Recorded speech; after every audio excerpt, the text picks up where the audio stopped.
वंदे मातरम। नमस्कार, जय श्री राम।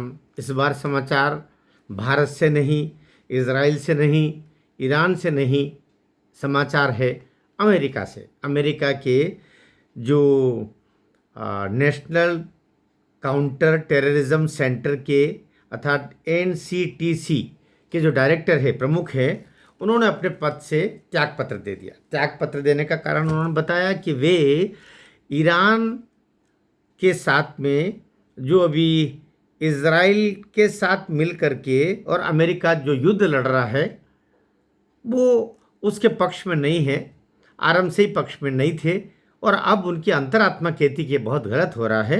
इस आधार पर अब वे विरोध स्वरूप त्यागपत्र दे रहे हैं। कारण कि अब मतभेद गहरे हो गए हैं। किससे मतभेद? ट्रंप से।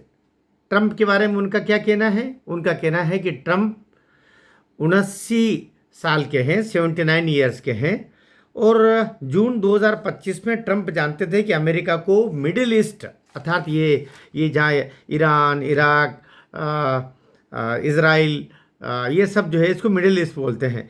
मिडिल ईस्ट में जो युद्ध में अगर अमेरिका शामिल होता है तो उसको जान माल संपत्ति वगैरह का बहुत नुकसान होता है, बहुत बर्बादी होती है और उसको सम्मिलित होने की ज़रूरत नहीं। दूसरी बात उनका ये कहना था जोसेफ केंट का।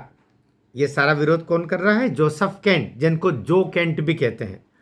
और ये वो व्यक्ति है जिनकी धर्मपत्नी 2019 जून में सीरिया में एक आत्मघाती आतंकवादी आक्रमण में मारी गई। अर्थात आतंकवाद के से प्रताड़ित ये व्यक्ति है। उनकी पत्नी के उसमें आत्मघाती हमले में मृत्यु हुई है सीरिया में। तो इनको अभी ये सब काम देख रहे थे। तो उनका ये कहना है कि इस समय अमेरिका को युद्ध में ईरान के साथ कूदने की ज़रूरत नहीं थी, क्योंकि इस समय इतनी तात्कालिक आवश्यकता नहीं थी कि युद्ध में कूद ही जाया जाए। लेकिन इजराइल के कुछ बड़े अधिकारी और अमेरिका के भी कुछ, उन्होंने एक शब्द दिया इको चेम्बर के कुछ लोग अर्थात जो इर्द गिर्द घूमते रहते हैं और वे एक वातावरण बनाते हैं कि ऐसा अब किया ही जाना चाहिए, ऐसा किया ही जाना चाहिए। ऐसा वातावरण उन्होंने ट्रंप के इर्द गिर्द बना दिया, जिसको इको चेम्बर कहते हैं।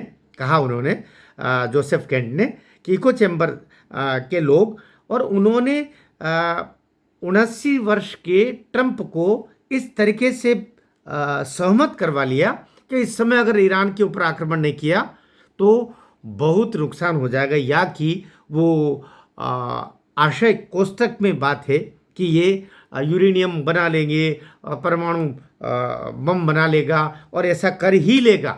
जबकि जोसेफ केंट के हिसाब से अभी इसकी तात्कालिक आवश्यकता नहीं थी, स्थितियां वैसी नहीं थी, इस युद्ध को फिलहाल टाला जा सकता था। लेकिन क्योंकि ये CIA के वे दिग्गज रहे हैं जोसेफ केंट, तो लेकिन उनके आकलन, और वो कहीं भी विश्व में या अमेरिका के साथ में कुछ भी आतंकवादी बातें होती है, घटना होती है, हो सकती है, उस सब को विश्लेषण करने और उसकी तैयारियां, उसको कैसे बचाया जाए और इस संदर्भ में अमेरिका क्या करे, उसके बारे में उस NCTC के तो वो डायरेक्टर ही हैं। तो अभी उनकी अंतरात्मा की आवाज़ पर उन्होंने दिया है। लेकिन ये ट्रंप प्रशासन के लिए एक तगड़ा झटका माना जा रहा है, क्योंकि वे उन्हीं के दक्षिणपंथी विचार के ही व्यक्ति थे, उनके दल से भी उनका बहुत साम्य था। लेकिन अभी उनका इस तरीके से त्यागपत्र देना, खास तौर से जब अमेरिका खुद संघर्ष में है इस युद्ध को लेकर के, वो खुद पशोपेश में है, इस समय वहाँ के किसी अधिकारी का इस तरह त्यागपत्र देना, अगर भारत के दृष्टिकोण से मैं कहूँ तो शायद वो राष्ट्रीय हित में नहीं है, क्योंकि इस समय राष्ट्र आगे बढ़ चुका है। अब अमेरिका पीछे कदम नहीं बढ़ा सकता है। तो इस समय जोसेफ केंट, लेकिन जोसेफ केंट की अपना नज़रिया है, उन्होंने दिया तो दिया, हम तो फैक्ट आपके सामने रख रहे हैं। कमेंट बॉक्स में आप भी लिखिएगा जोसेफ केंट का ये निर्णय इस समय ठीक है कि नहीं। 18-19 दिन का ये युद्ध हो गया और युद्ध बड़े ही निर्णायक मोड़ पर इस समय है। इस समय उनका ऐसा करना ठीक है, नहीं है?